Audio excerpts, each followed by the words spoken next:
Next topic is aggregate functions in SQL. We can see here a table EMP, where we are going to make use of the aggregate functions and the null value. EMP ile code, name, adepole salary, 3 columns aanulladu. Now let us have a look in the functions. Select sum sal from EMP.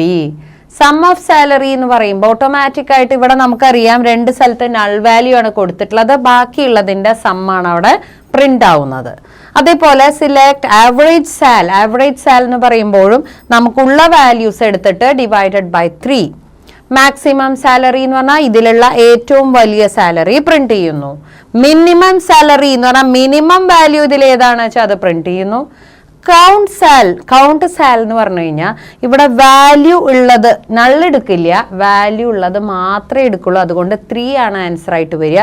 പക്ഷെ count star എടുക്കുമ്പോൾ ശ്രദ്ധിക്കേണ്ട കാര്യം എന്താ വെച്ചാൽ നള്ളും കൂടിയും അവിടെ countable ആണ്. അപ്പം അതുകൊണ്ട് ടോട്ടൽ നമ്പർ കിട്ടുന്നതിന് കൗണ്ട് സ്റ്റാർ ആണ് യൂസ് ചെയ്യുന്നത്. അപ്പോൾ വളരെ പ്രോബബിൾ ആയിട്ടുള്ള ഇമ്പോർട്ടൻ്റ് ആയിട്ടുള്ള ഒരു ആസ്പെക്ട് എന്ന് പറയുന്നത് what is the difference between count and count star function. Count എന്ന് പറയുമ്പോൾ you are able to see only the values, not the null, but count star means it will take the null value also. അതാണ് അവിടെ പറയാനുള്ള ഏറ്റവും important ആയിട്ടുള്ള aspect. ബാക്കിയുള്ളതിലൊന്നും വലിയ വ്യത്യാസം വരുന്നില്ല. ബട്ട് ദെൻ നള്ള് വരുന്ന സമയത്ത് ആ നൾ എന്ന് പറയുന്നതിനെ നമ്മൾ ആവറേജിലോ സമ്മിലോ ഒന്നും കൗണ്ട് ചെയ്യുമ്പോൾ എടുക്കുന്നില്ല. അതും നമ്മൾ വളരെ ഇമ്പോർട്ടൻ്റ് ആയിട്ട് മനസ്സിലാക്കേണ്ട ഒരു കാര്യമാണ്. അപ്പോൾ അതുകൊണ്ട് തന്നെ അഗ്രിഗേറ്റ് ഫങ്ഷൻസ് യൂസ് ചെയ്യുന്ന സമയത്ത് you have to always consider null values. അപ്പോൾ ഇതുപോലെ നമുക്ക് ഒരുപാട് ഫങ്ഷൻസ് നമ്മൾ പഠിക്കുന്നു ഈ ചാപ്റ്ററിൽ.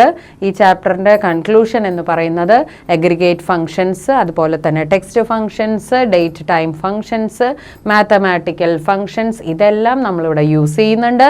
അതുപോലെ സ്കെയിലാറായിട്ട് നമ്മൾ യൂസ് ചെയ്തു. അതായത് നമുക്ക് വേണമെങ്കിൽ ഒരു വാല്യൂ, അതായത് നമുക്കിപ്പോൾ ഒരു വാല്യൂ ബേസ് ചെയ്തിട്ടോ അല്ലെങ്കിൽ ഒന്നിൽ കൂടുതൽ വാല്യൂസിനെ ബേസ് ചെയ്തുകൊണ്ടോ റെഡിമെയ്ഡ് ഫങ്ഷൻസിനെ യൂസ് ചെയ്തുകൊണ്ട് ഔട്ട്പുട്ട് നമ്മുടെ ഇഷ്ടത്തിനനുസരിച്ച് നമുക്ക് ജനറേറ്റ് ചെയ്യാൻ പറ്റുന്നു ഇതുപോലുള്ള ഫങ്ഷൻസിൻ്റെ ഹെൽപ്പോട് കൂടിയിട്ട്. അപ്പോൾ ഇതാണ് നമ്മൾ ഇത്രയും നേരം ഈ ചാപ്റ്ററിലൂടെ ഡിസ്കസ് ചെയ്തത്.